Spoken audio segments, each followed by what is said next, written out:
He thought it would be a normal construction site, but when the excavator hit the metal, everything changed. What they found underground had been hidden for over 40 years. Subscribe and write in the comments which city you are watching from. The road leading into Hollow Creek wound through a landscape that seemed permanently suspended between life and decay. Half-collapsed barns leaned toward fields that no longer yielded crops. Rusted water towers and silent smokestacks rose like tombstones to a time when the earth beneath had been worth something.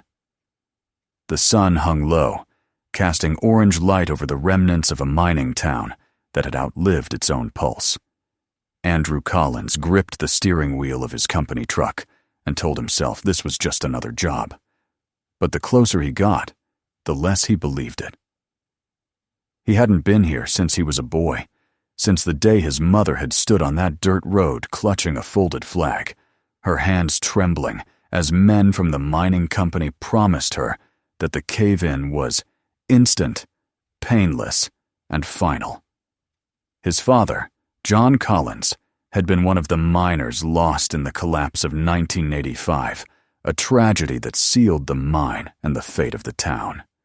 For 30 years, the place had slept under the dust of that memory. Now, his employer, Hendricks Mining Redevelopment, had secured rights to the old quarry and planned to turn the land into a massive residential complex. To Andrew, it was supposed to be a triumph, a way to bring new life to a dead place, to prove that even ruins could be rebuilt. But as the outline of the quarry appeared in the distance, he felt the weight of something colder, heavier, waiting beneath the soil. He checked in at the site office, a temporary trailer set up beside a row of heavy machinery. A dozen workers milled about, preparing for the week's excavation. Their laughter was forced, the kind that tried to fill silence that didn't want to be filled. "Morning, boss," said Trevor Hale, the site foreman, a broad-shouldered man in his 40s, with a streak of red dust permanently smeared across his neck. "You're early." "Couldn't sleep," Andrew admitted, scanning the ridges that surrounded them. "This place still feels smaller than I remember." Trevor chuckled without humor. "Everything does, once it's dead long enough." The first days passed in a rhythm of machinery and grit. The quarry roared back to life as the team cleared decades of debris, cutting through hardened soil and tangled weeds. The smell of oil and dust filled the air. Andrew supervised the operations, pacing along the rim of the pit as the excavators dug deeper into the ground. He reviewed blueprints late into the night, checking measurements against the archived site maps provided by the company. Something about the layout didn't sit right with him. An unmarked zone on the south side of the quarry, shaded over in the plans like a wound that had been bandaged and forgotten. He'd seen it before, buried in old records, back when he'd been too young to understand what men meant by the phrase restricted access. By the third day, the machine struck metal. It began as a sharp clang that reverberated through the entire pit. The excavator operator, startled, lifted the arm and peered down. "We hit something," he called out. Andrew hurried to the edge, shielding his eyes from the dust. Beneath the torn earth, a sliver of dull gray metal glinted in the sunlight. It wasn't a pipe, nor any of the expected equipment left from the old operation. It was flat, broad, and solid. "Cut the engines," Andrew ordered. The machines fell silent, and the air, suddenly empty of their growl, grew unnervingly still. The workers gathered around as he jumped into the pit, his boots sinking into the soft clay. Together they brushed away the dirt, revealing more of the buried structure. A thick metal surface, rectangular, with seams running along its edges. It wasn't rusted through, only darkened by time. The shape became clear, a door, bolted shut and sealed with industrial rivets. "What the hell is that?" one of the men whispered. Another laughed nervously. "A vault? Maybe there's gold down there." Andrew didn't answer. He crouched, running a gloved hand over the corroded surface until he found the faint outline of a logo stamped into the steel. The words were almost erased by rust, but he could still make them out. Hendricks Mining Company, the same emblem that had been on his father's helmet. He stood there for a long time, feeling the air grow heavy around him.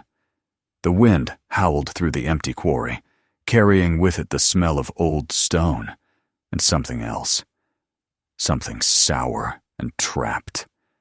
He called headquarters, his voice steady but his chest tightening. "We found something sealed under the south ridge. Looks like a service tunnel entrance." The voice on the other end was clipped, rehearsed. "Close the site immediately. Mark it as a geological hazard, and proceed with your scheduled excavation elsewhere." Andrew frowned. "We can't just leave it like this. There might be—" "That's an order, Mr. Collins. The site is under company jurisdiction. You'll receive further instructions tomorrow." The line went dead before he could reply. The crew dispersed reluctantly, whispering as they climbed out of the pit.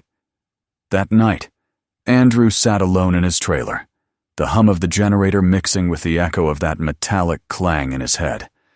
He poured himself a cup of stale coffee and opened the folder of old site documents again. His father's name was there, scribbled across inspection logs for Section D. He traced the ink with his finger, feeling the edge of the paper tremble. Section D was precisely where they had dug today. Outside, the night deepened. Wind brushed against the trailer walls like a restless memory. He glanced at the door, then at the flashlight on his desk. He knew he wouldn't sleep. Near midnight, he returned to the pit with Trevor and Luis, the only two he trusted to keep quiet. Their flashlights carved narrow tunnels of light through the darkness. The exposed door gleamed faintly under the beams. Andrew's pulse quickened. He could feel it. Not just curiosity, but something else. Something that tied him to this ground by blood and silence. They worked the bolts loose with crowbars, metal shrieking softly as if protesting. When the final hinge gave way, a gust of air rushed out, dry, cold, and stale, smelling faintly of oil and age. It felt like the earth exhaling after holding its breath for decades. Luis stepped back. "Jesus. You sure about this, boss?" Andrew didn't answer. He shone the light into the opening. A narrow tunnel stretched beyond, swallowed by darkness. The walls were reinforced with timber beams, their surfaces darkened, but intact. Rusted rails ran along the floor, half buried in dust. "It goes deeper than the old schematics show," he said quietly. He could hear the faint sound of his own heartbeat in the silence that followed. Trevor looked uneasy. "We should wait." "You heard the call? They don't want us in there." "They don't want us to see what's in there," Andrew corrected. He turned the light off, then on again, as if to convince himself it was real. "Tomorrow, we're going in." The two men exchanged a glance but didn't argue. They resealed the door loosely to keep it unnoticed, then climbed out of the pit. Above them, the stars were distant and cold, scattered like ash across the black sky. Back in the trailer, Andrew sat at his desk and stared at the old photograph pinned to the wall. His father's face, young and unguarded, surrounded by the men of Section D. All of them smiling, unaware that the earth would one day swallow them whole. He whispered to the empty room, "You're still down there, aren't you?" The generator flickered once, and for a moment, he could have sworn he heard something beneath the ground. A slow, hollow thud, like a heartbeat buried deep under the quarry floor. Then it faded, leaving only silence. Outside, dawn began to break over Hollow Creek. The first light touched the rim of the quarry, washing the rusted machines in pale gold. The day promised work, heat, and noise. But under the soil, behind the sealed door, the air waited, thick, untouched, and alive with stories that were not finished. Andrew stepped out, his boots crunching on gravel. He looked down into the pit one last time before the crews arrived. Somewhere under his feet lay the truth his father never had the chance to tell. Tomorrow he would dig for it, not as an engineer, but as a son. And when he walked away from the edge, the wind carried with it the faint metallic echo of something deep below, whispering a warning or a welcome. He couldn't yet tell. But he would find out soon. The morning sun rose pale over the quarry, filtering through a thin veil of dust that hung motionless in the still air. The machines sat silent, their metal skins cold and dull, as if they too were waiting for something to begin. Andrew stood at the edge of the pit with a thermos in his hand, staring down at the faint outline of the metal door that lay half buried beneath tarps. The workers hadn't touched it since the night before. Official orders had come in suspension of all operations in the southern section until further notice, but he had already made up his mind. He couldn't walk away now. The thought of his father's name carved into the forgotten ledgers, the strange emptiness behind that sealed door, it all pulled at him like gravity. He called the small crew together. Trevor, Luis, Ben, Dan, and Mason. Each of them trusted him enough to follow, even without understanding why. They gathered by the equipment trailer before dawn, their flashlights casting long beams across the gravel. "We go in. We keep the radios open," Andrew said. "If we hit anything unstable, we pull out immediately." "Got it?" No one spoke. They just nodded, and that was enough. The air inside the pit was colder than the air above. They removed the tarp, pried the loose bolts open again, and pulled the heavy door back until it rested against the dirt. A rush of air escaped, dry and hollow, carrying a faint metallic tang. It was the breath of the mine itself, exhaled after decades of silence. One by one, they stepped through the opening. The light from their flashlights sliced through the darkness like blades. The tunnel stretched downward in a long, straight line, its timber supports bowed with age, but still standing. Dust floated in the air, glimmering faintly as their footsteps echoed. Rails ran along the floor, half buried under the silt of years. Andrew led the way, keeping his light on the walls. The smell was unmistakable. Iron, oil, and the stale odor of trapped air. Somewhere deeper inside, the tunnel seemed to hum faintly, a vibration so low it was felt more than heard. They moved slowly, careful not to disturb the beams. After about 50 yards, the main passage opened into a wider chamber. There were tools scattered on the ground, rusted shovels, dented helmets, and an overturned cart filled with fragments of rock. On the wall, someone had drawn lines of chalk, tally marks grouped by fives. Mason ran his hand across them and whispered, "Counting days." The numbers stretched for several rows before ending abruptly beside a name scratched deeper into the stone. J. Collins. Andrew froze. The letters were crude but familiar, carved with the urgency of someone desperate to be remembered. He crouched down, running his fingers over the grooves. The chalk had faded, but the cuts were deep, preserved by the dry air. His throat tightened. Trevor placed a hand on his shoulder, but Andrew said nothing. They moved on, deeper into the earth. The tunnel narrowed, forcing them to duck as they advanced. The wooden supports creaked faintly under the weight of the hill above. Occasionally, water dripped from unseen cracks, each drop echoing in the emptiness. Then came a sound that stopped them all, a sharp metallic clink, like iron striking iron. It was distant, rhythmic, deliberate. "What was that?" Ben whispered, tightening his grip on the flashlight. "Could be an old pipe shifting," Trevor said, though his tone lacked conviction. The sound came again, closer this time. 3 slow strikes, then silence. Andrew raised his hand for quiet. They stood still, listening. The air grew heavy, pressing against their lungs. He felt the hair on his arms rise. Then, faintly, came another sound, softer, human. A cough, Andrew took a cautious step forward, shining his light ahead. The beam caught movement at the far end of the tunnel. Something shifted, the light reflecting off what looked like metal, and then faces. He froze. 5 figures stood partially hidden by the shadows, their eyes reflecting the beam of his light, like animals caught in the dark. They were men thin, bearded, their skin pale and ashen. Their clothes were rags of once blue uniforms, stained and patched beyond recognition. One of them raised a trembling hand to shield his eyes. "Who are you?" the man rasped. His voice was hoarse, the words dry from disuse.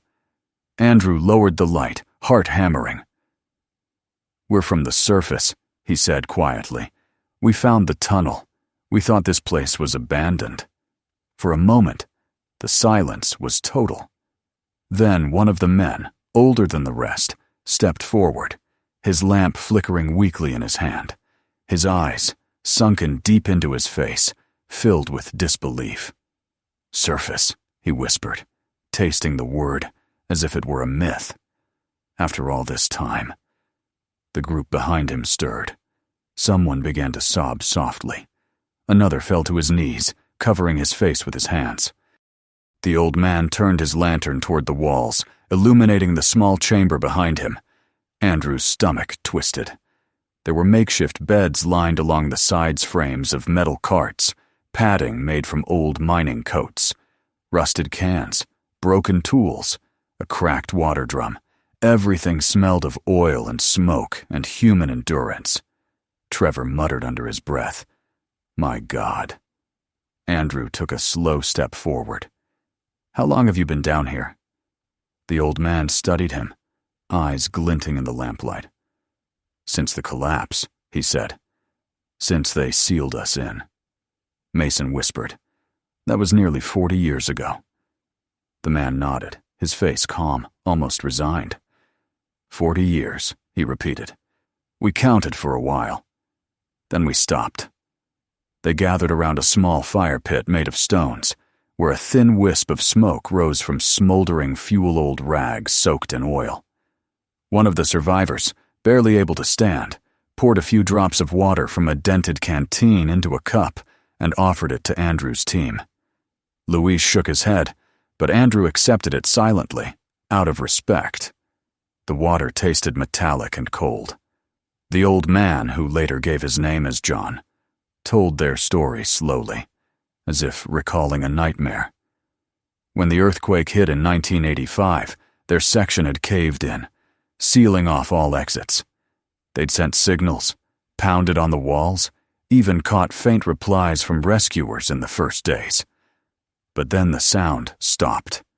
They'd heard machines above them, not drills, but welders. They realized the tunnel had been closed intentionally. "They didn't want to find us," John said bitterly.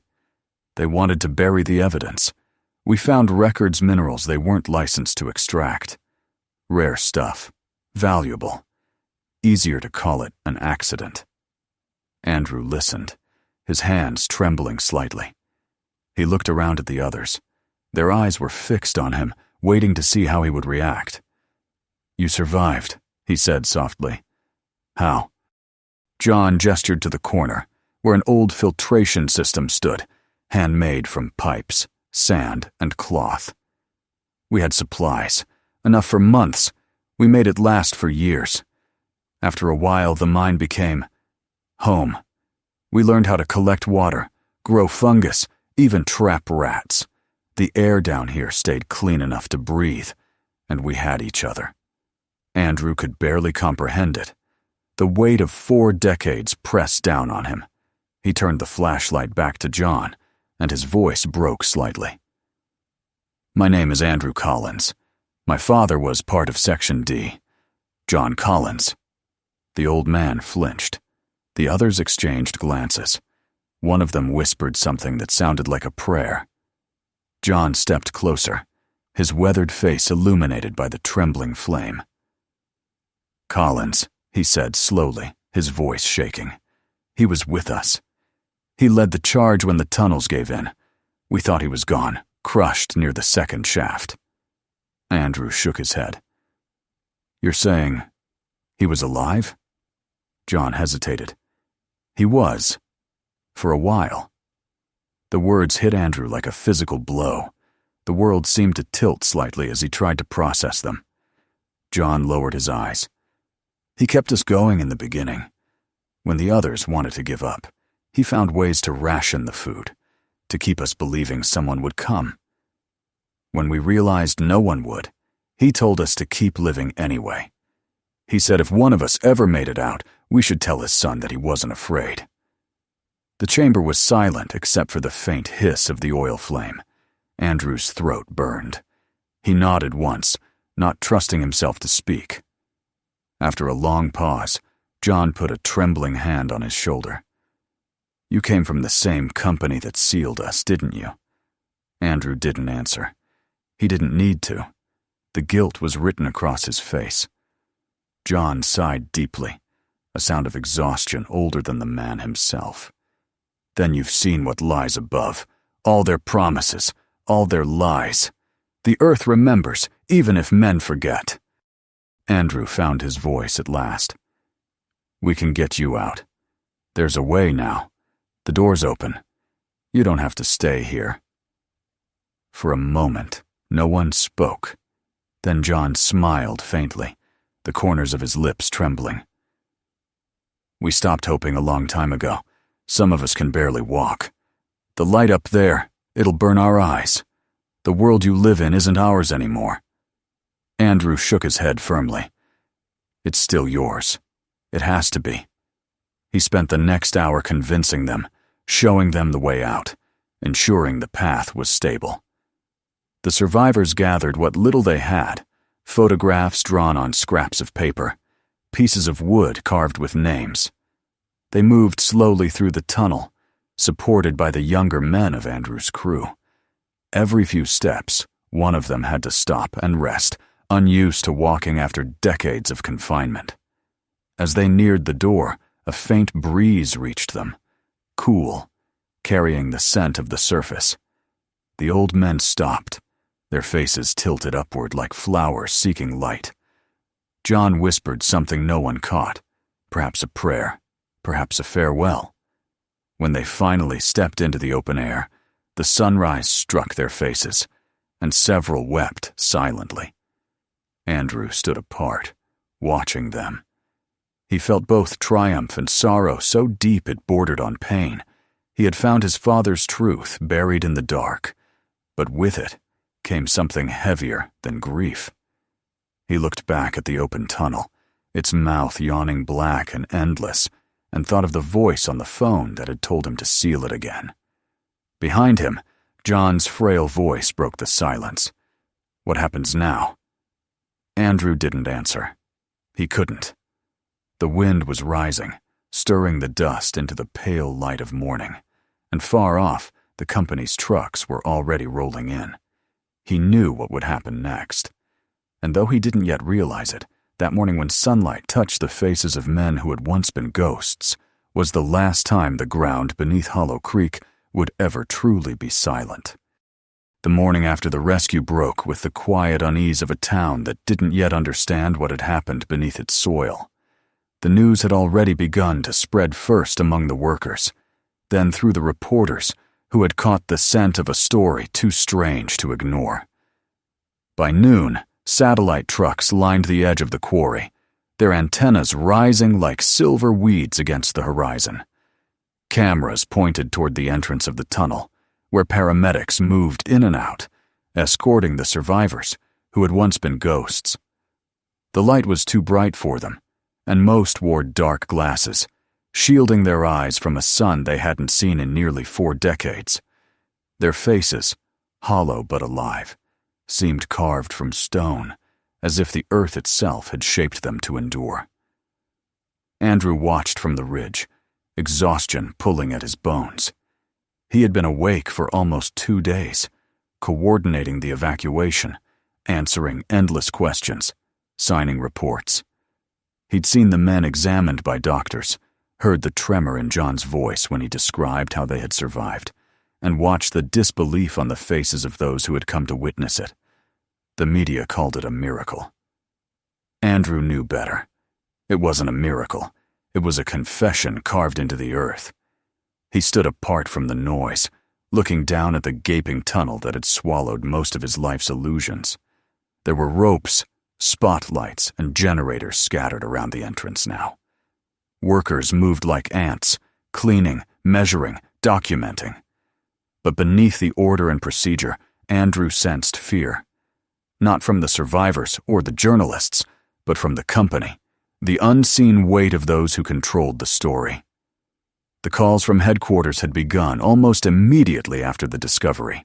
At first, they'd congratulated him, their voices carefully warm, rehearsed. By the third call, the tone had shifted. The words became legal, clipped, and distant. You will refrain from making any further statements without corporate approval.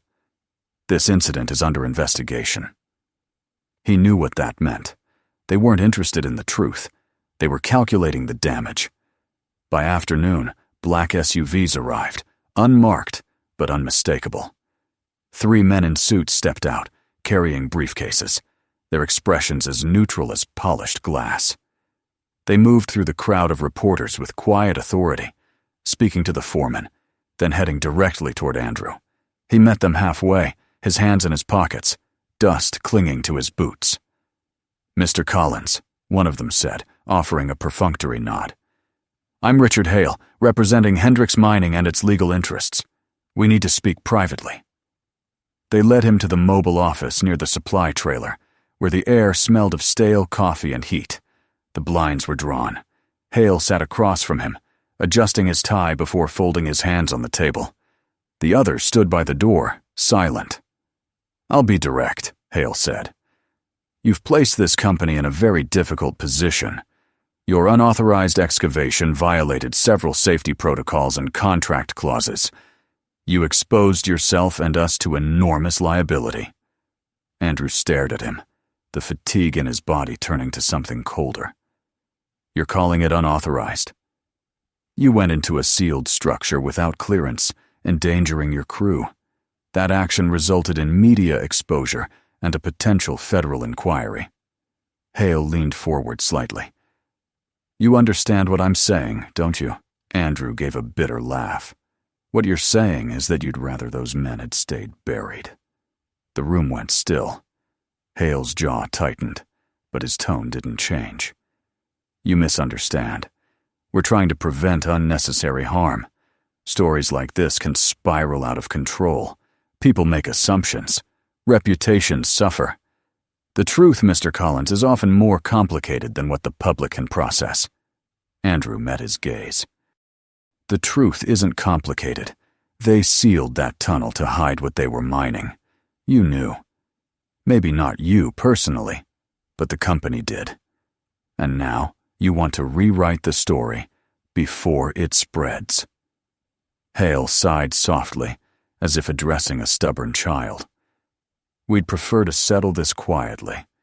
You'll be compensated for your work here, and your continued silence will be appreciated." He slid an envelope across the table. Andrew didn't touch it. "And if I don't stay quiet?" "Then this becomes a legal matter," Hale said simply. "You'll lose your position, your credentials, possibly face charges for safety violations. You'll never work in this field again." Andrew stood up. "Then I guess I'll find another field." The men exchanged looks, but none stopped him as he walked out. Outside, the air felt heavier, as though the ground itself disapproved of his defiance. He could feel eyes on him, reporters, workers, perhaps even company spies, waiting to see which side he would choose.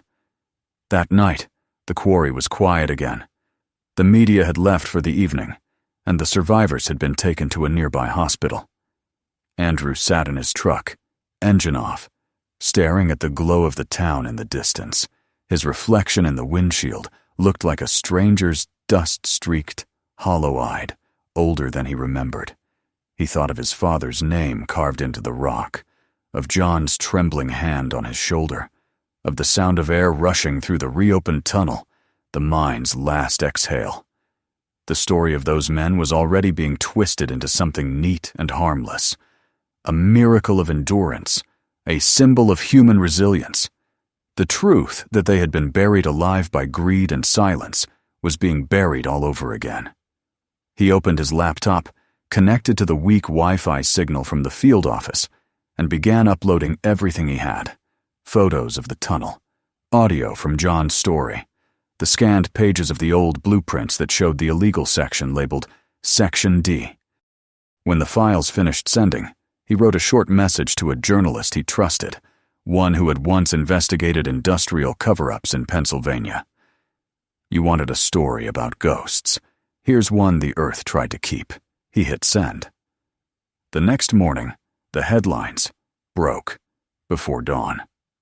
Miners alive after 40 years, company cover-up suspected. The story spread faster than anyone could contain it. News anchors repeated the survivors' testimonies. Photographs of the carved walls flashed across screens, and old records from the 1980s began resurfacing. The Department of Labor announced an immediate inquiry. By noon, Hendricks Mining's stock plummeted. Andrew was fired by voicemail before the end of the day. Your actions have compromised corporate integrity and violated non-disclosure agreements. The message ended with a reminder that legal action would follow. He deleted it without listening to the rest. For the first time in years, he felt oddly calm. There was no more pretending. He'd chosen his side. 2 days later, he drove to the hospital where the survivors were recovering. The hall smelled of antiseptic and something faintly metallic, like the tunnels. He found John sitting by the window of a small room, a blanket over his knees, the afternoon light spilling across his face. The old man turned as Andrew entered, a slow smile creasing his weathered skin. "I saw you on television," John said quietly. "They're calling you a whistleblower, a hero." Andrew shook his head, pulling up a chair. "I'm neither." John's eyes softened. "Maybe not. But you did what none of us could. You told the world we were here." They sat in silence for a while, listening to the soft hum of machines.